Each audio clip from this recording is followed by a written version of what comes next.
नमस्कार भाई लोग, खेसारी लाल के आज फाइनली गाना आ गया है। इस वीडियो में शुरू से लेके अंत तक लगा रहिए। हमेशा ऐसा वीडियो न्यू इन्फॉर्मेशन जितना जल्दी लाने को मैं प्रयास करता हूं और लाता भी हूं। खेसारी लाल के गाना आ गया है, जिस गाना के नाम है शीतलहरी। शीतलहरी फाइनली गाना आ गया है, जिस गाना का नाम है शीतलहरी। बात करें कि कौन से चैनल पर आया, तो खेसारी वर्ल्ड म्यूजिक पर आ गया है। आप लोग नहीं सुने तो जाके सुनिए। धमाल और बवाल भोजपुरी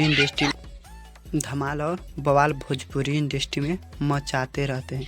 खेसारी लाल हमेशा न्यू इन्फॉर्मेशन देते रहते हैं। हम भी लोग आप लोगों तक पहुंचाने का प्रयास जितना जल्दी करते रहते हैं।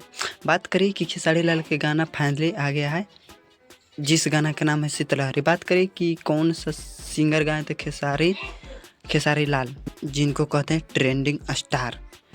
बात करते हैं कि इस गाने को किसने लिखा है, तो इस गाने को लिखे हैं अखिलेश कश्यप और संगीत दिए हैं आर्य शर्मा। इस गाने को गाए हैं दबंग स्टार खेसारी लाल। अब आप लोग नहीं सुने तो जाके धमाल और बवाल मचाते रहिए भोजपुरी इंडस्ट्री में। अगर बात करें तो ये गाना के व्यू रिस्पॉन्स अच्छा ही मिल रहा है। जाड़ा स्पेशल गाया गया है, आप लोग नहीं सुने तो जाके सुनिए।